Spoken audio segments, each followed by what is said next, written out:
Shadows stretch across the forgotten graveyard as the sun dips below the horizon, casting long and eerie silhouettes upon the weathered headstones of those long ago left behind. Silas Thorne walked these narrow paths for 40 years, a silent guardian of the dead who knew every name etched into the crumbling marble and the mossy granite. On his final night, he clutched a leather journal to his chest, his knuckles white and his breath shallow as he prepared to reveal a long-buried secret. The town of Blackwood had always whispered about the strange lights seen near the Potter's Field, but Silas was the only soul who truly understood their grim origin. History is often written by the victors, but the truth is frequently buried 6 feet under, waiting for a brave voice to finally speak from the cold earth. Silas sat in his small stone hut, the candle flickering wildly as he dipped his quill into the dark ink to record the final entry of his life. He wrote of the year 1892, when a mysterious fever swept through the valley, claiming dozens of lives in a single, terrifying week of winter and woe. But the records at the town hall did not match the number of bodies Silas had personally lowered into the frozen ground during those dark and desperate months. There were 13 extra coffins, unmarked and heavy, delivered in the dead of night by men who wore no faces and spoke not a single word of explanation. Silas had been ordered to bury them in a circle near the old oak tree, far away from the consecrated ground where the respectable families found their rest. For decades he kept his silence, bound by a vow of iron and fear, watching as the grass grew tall over the secrets that lay beneath the roots. But as death approached him, the weight of the unknown became too much for his weary heart to bear, and he knew the world must finally hear him. He described the sounds that came from the earth on nights when the moon was thin, a rhythmic scratching that defied all logic and chilled his very bones. Scientists today suggest it might have been shifting soil or burrowing animals. But Silas knew the difference between the movements of nature and the pleas of the lost.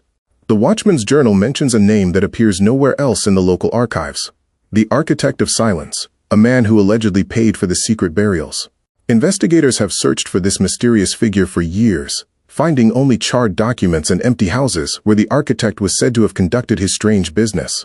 Silas wrote that the 13 bodies were not victims of the fever at all, but rather witnesses to something far more sinister occurring within the town's iron foundry. The foundry was the lifeblood of Blackwood, producing the steel that built the growing city, but its basement held chambers that were never meant for industrial manufacturing. Hidden blueprints discovered in the Watchman's shack suggest a series of tunnels connecting the cemetery directly to the heart of the foundry's most restricted and private sections. Why would a place of rest be linked to a place of industry, unless the dead were being moved for a purpose that defied every law of God? Silas claimed he saw the architect walking through the gates at midnight, carrying a heavy brass key that hummed with a low, unnatural vibration in the cold air. The Watchman followed him once, hiding behind the tomb of a forgotten general, and watched as the architect opened a vault that had no name or family crest. Inside, the walls were lined with copper wires and glass jars, filled with a viscous liquid that glowed with a faint sickly green light in the total darkness. Silas realized then that the fever had been a cover for an experiment that went horribly wrong, leaving the town with a debt that could never be repaid. The journal entry for his final day becomes frantic, the handwriting trailing off into jagged lines as if his hand were shaking with an uncontrollable and primal terror. He wrote, "They are not truly gone, they are merely waiting for the signal to return and reclaim what was stolen from them in the name of progress." At precisely 3 in the morning, the local priest found Silas slumped over his desk, his eyes wide open and a look of absolute horror frozen on his. The journal was missing its final 3 pages, torn out by a hand that was not the Watchman's, leaving the mystery of the signal forever unsolved and hidden. On the day of his funeral, a strange storm rolled in from the east, bringing with it a wind that sounded like 1,000 voices crying in unison. No one dared to speak as they lowered Silas into the ground, right next to the old oak tree where he had spent so many nights guarding the secrets. Since that day, the cemetery has been closed to the public, surrounded by a high iron fence that seems designed to keep things in rather than keep people. Modern urban explorers who have climbed the gates report a strange sensation of being watched by unseen eyes that follow their every move through the tangled weeds.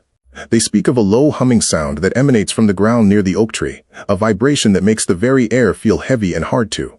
Is it possible that the architect's experiment is still functioning beneath the soil, powered by a force that the modern world has forgotten or chosen to ignore completely?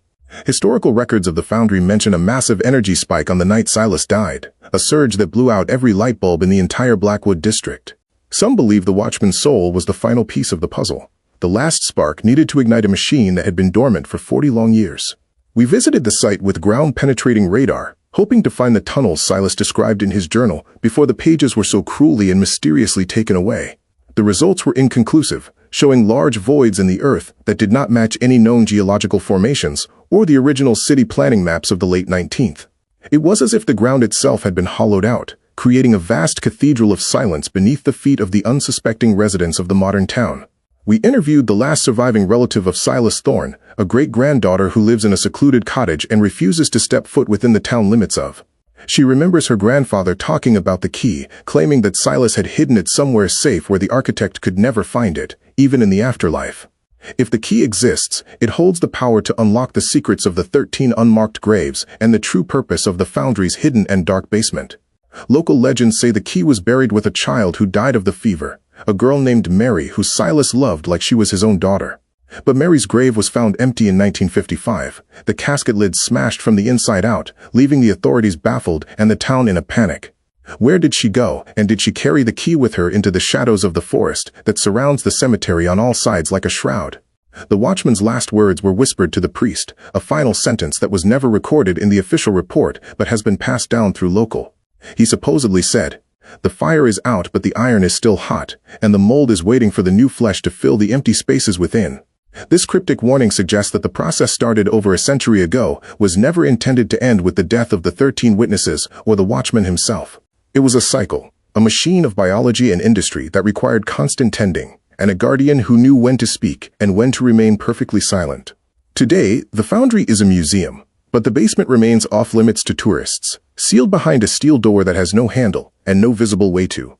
The museum staff reports strange malfunctions in the electrical system every year on the anniversary of Silas Thorne's death, as if the building itself is remembering him. We stood at the gates of the cemetery as the sun began to set, feeling the same chill that Silas must have felt every night of his life. There is a peace here that feels artificial, a silence that is too heavy to be natural, as if the very air is holding its collective breath in. The watchman's last words haunt the archives of Blackwood, a reminder that some secrets are better left buried, even if they refuse to stay quiet in the dark. As we leave this place, we cannot help but wonder if the architect is still out there, watching from the shadows of a different city and a different. The journal remains in a secure vault, its missing pages a hole in history that may never be filled by the facts we seek to find so desperately. But the scratching in the earth continues for those who have the ears to hear it and the courage to stand still in the middle of the Holorasus. Silas Thorne was more than a watchman. He was a witness to the impossible, a man who stood at the edge of two worlds and chose to speak. His last words are a legacy of fear and wonder, a story that will be told as long as the old oak tree stands over the 13 graves. Sleep well, Silas, for the secrets you kept are now ours to carry into the dawn of a new and uncertain age of discovery and dark truth.